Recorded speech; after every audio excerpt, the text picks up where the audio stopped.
Is California a satellite state of China? Commentary. It could reasonably be argued that, in some ways, California is linked to China almost as much as to the United States. That assertion may seem over the top, but a look at the facts is enlightening. California is called the Golden State, and for good reason. It has one of the most productive economies in the world, leading in high-tech, defense, entertainment, agriculture, and more, and is the nation's gateway to the Pacific. But the recent history of its relationship with China, including trade dependency, political relationships, technology transfers, elite financial incentives, media influence, and law enforcement failures surrounding fentanyl trafficking, shows an uncomfortable pattern. A huge economic dependency problem. The state increasingly appears to be the Chinese Communist Party's preferred entry point for political, economic, and cultural access into the United States. What's more, California's ruling class has become deeply intertwined with Chinese interests in ways that increasingly blur the line between economic engagement and strategic dependence. And Beijing leverages that dependence every way it can. For example, California's economy is heavily dependent on trade with China, particularly in technology, agriculture, manufacturing, and consumer markets. State leaders have openly pursued closer economic and climate cooperation with Beijing, including a widely publicized 2023 trip to China by Governor Gavin Newsom, during which he met personally with CCP leader Xi Jinping. More recently, reports surfaced alleging Newsom administration officials held closed-door cooperation discussions with Chinese regime representatives during China-California trade forums. Meanwhile, California continues to position itself as economically distinct from broader U.S. China tensions, particularly in climate cooperation and trade diplomacy. This matters not only because California is acting counter to national policy, but also because Beijing does not separate economics from politics. The CCP views economic relationships as instruments of influence. Silicon Valley and the China connection. California's technology sector has long relied on China for manufacturing, market access, supply chains, engineering talent, and investment flows. Over several decades, American tech giants in Silicon Valley helped build China's industrial and technological rise by transferring manufacturing capability, expertise, and intellectual property. In return, they gained access to cheap labor and the Chinese market. But the relationship evolved into something more strategic. China's rise in advanced manufacturing, artificial intelligence, surveillance technology, and semiconductors was accelerated in part through financial partnerships and technology relationships tied to both Silicon Valley and Los Angeles. At the same time, Beijing aggressively recruits Western scientific talent and cultivates elite influence networks within universities and the technology sector. A recent report highlighted concerns surrounding California-linked, and Newsom-backed initiatives allegedly connected to CCP influence networks tied to Beijing's United Front system.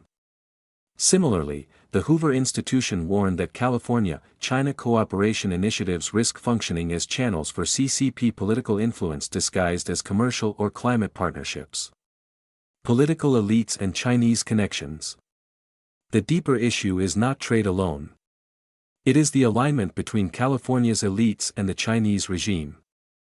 Investigations and reports have increasingly focused on California political figures, donors, and advisors with extensive ties to Chinese business and political networks. For instance, a Washington Examiner investigation reported that individuals linked to CCP influence operations and Beijing-connected firms donated substantial sums to California political figures and to allies of the governor. And longtime associates of the governor tied to China SF, a San Francisco initiative designed to attract Chinese investment, have faced renewed scrutiny over relationships with former Chinese officials. Additional reporting has raised broader questions about California-based initiatives allegedly serving as conduits for Chinese political influence operations.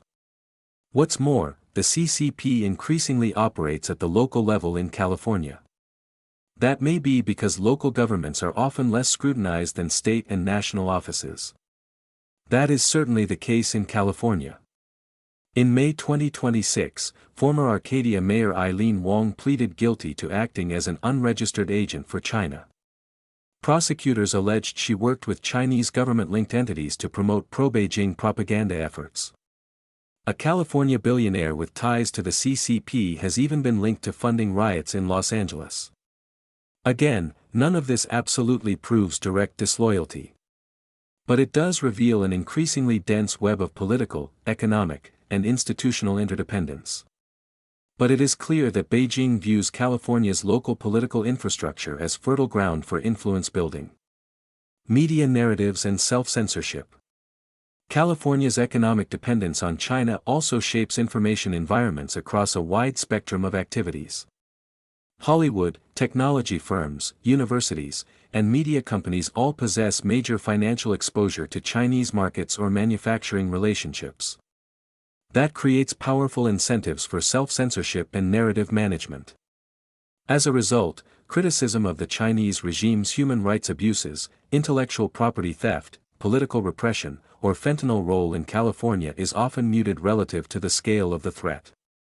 Even during the governor's 2023 China trip, U.S. media reportedly had restricted access, while Chinese state media received preferential access. Silencing critical facts is what the CCP does to protect itself and, apparently, its political allies, too. Fentanyl and strategic blindness. Perhaps nowhere is California's vulnerability to Chinese influence more devastating than fentanyl. China remains the dominant source of precursor chemicals used by Mexican cartels to manufacture fentanyl. Although Beijing occasionally announces crackdowns, U.S. officials and investigators have repeatedly argued that Chinese enforcement remains inconsistent and politically selective. Meanwhile, California continues suffering catastrophic overdose deaths, open-air drug markets, and organized trafficking networks. Yet state leadership rarely frames fentanyl as part of a broader geopolitical challenge involving China's strategic leverage over the United States. Silence on this issue is revealing as well. The larger question. The real issue is not whether California's leaders consciously serve Beijing, but rather, whether the state's political and economic elites have become so financially and institutionally intertwined with China that meaningful confrontation is no longer politically possible or economically desirable. That is how strategic dependency develops. Not through conquest per se, but through incentives, markets, investments, and access to corrupt elites who increasingly profit from preserving the relationship regardless of the national security consequences. Beijing understands this perfectly. Do the voters of California?